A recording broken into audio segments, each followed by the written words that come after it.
everybody. For those of you who are new to me, I'm Connie Pfeiffer. I've been teaching fitness classes for 28 years and almost 29. And my focus has been on core strength, balance, and flexibility. Now I do recommend cardio, but the videos I'm going to be posting are mainly for core strength and your flexibility and your balance. So one of the major problems with as you age is your balance. You lose your balance, and that's usually because your inner ear, this area, ear, nose, throat area, gets sort of dried out, and you lose your balance. And you're not aware that you're losing your balance until you start tripping and falling. There are other things that can lead to that. If you have an inner ear issue or a middle ear issue, the crystals in your middle ear get off balance, you have vertigo, you have neuropathy, especially in your feet, and you're not familiar with where you are in space.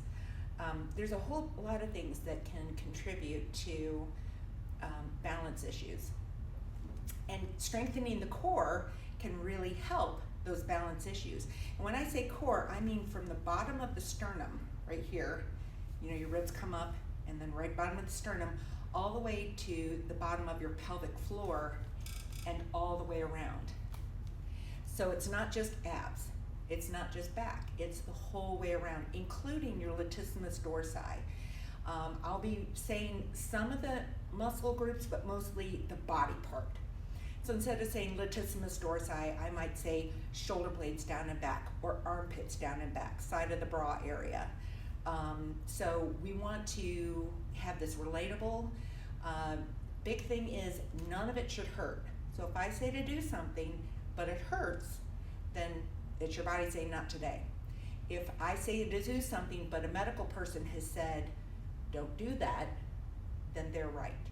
Okay, so your body's right, your medical person is right. I have a lot of experience behind it, but I don't know your particular issue. So what we want to do is make sure that you're safe, and your balance is going to help you with everything. The core strength is going to help you with everything, including sitting, driving, walking, any activity, any exercise you do. A strong core is going to make it more efficient and better, and protect your bones, and especially your back, from injury. So that being said, let's get that core nice and engaged to start the exercise. So a couple things: you want to lift up through your pelvic floor, like if you're someone who has lady bits, you want to lift up through your pelvic floor like you're lifting a blueberry up into your hoo-ha. If you're a male persuasion, it's like you're giving yourself a wedgie without using your hands. Actually, that could be proper for either one, but you're lifting up like you're trying to give yourself a wedgie without using your hands.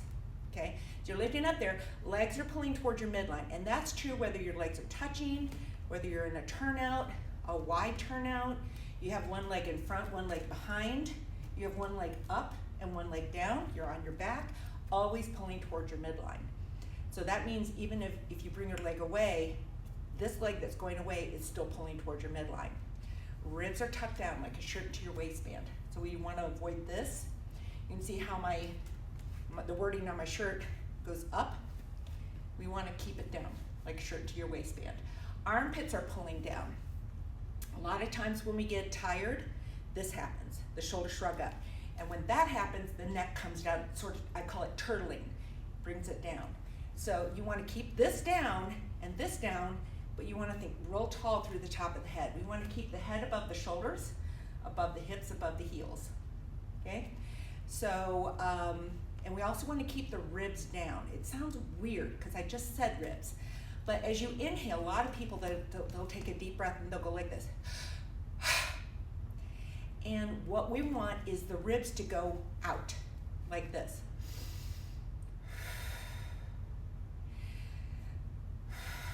Like that. Now I'm taking very, very deep breaths, but your breathing doesn't have to be that deep. So we're going to start with some things. I'm going to talk about footwork. You want to make sure that your feet are neutral. especially when you come up to your toes. So that means you have pressure on the ball of the foot under the big toe.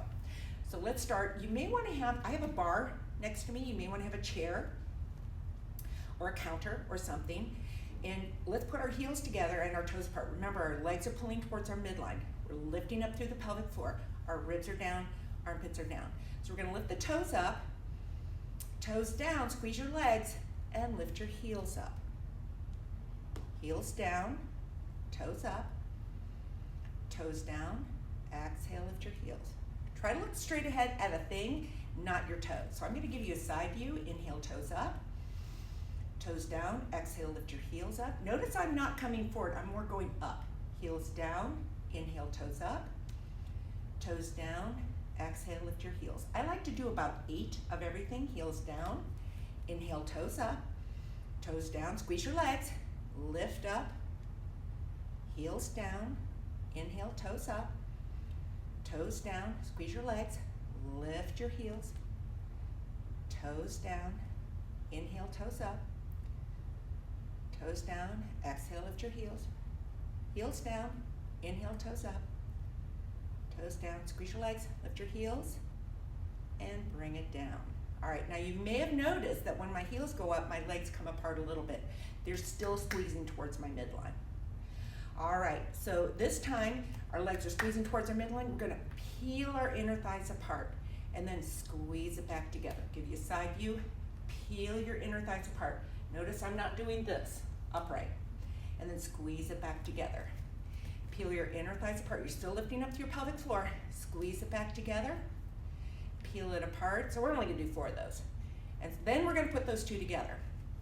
So we're gonna inhale, lift the toes up. Toes down, exhale, lift your heels.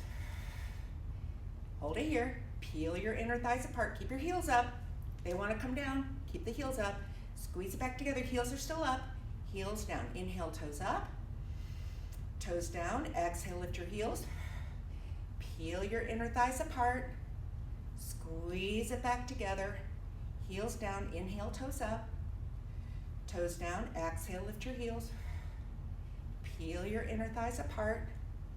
Squeeze it back together. One more time, heels down, inhale, toes up. Toes down, exhale, lift your heels. Peel your inner thighs apart. Squeeze it back together and heels down and shake it out, okay? So again, you can hold on, but if you're holding on to something, try not to death grip it, okay? Try to have a real light touch.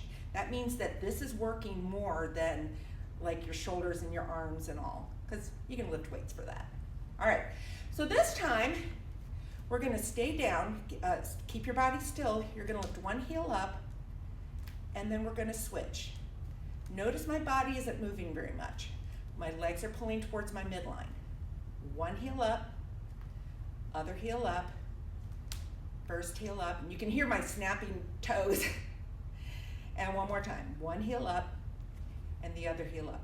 So what I'm avoiding is this, okay? You wanna keep the body as still as possible and try not to go up and down. We got one more thing and then we'll be done for today. This time we're gonna lift up. One heel goes down, the other heel stays up. Squeeze it back together and switch. So your body is going up and down, but it's not going side to side. Up and down. Up and down. Keep pulling your legs towards your midline and down. 2 more and down. Last time and down. Again, we're trying not to shift the hips. We're trying to keep our body centered. That centeredness is going to be essential. So I'm going to be offering these about once a week. I thank you for joining me, and hopefully I'll see you soon. Bye-bye.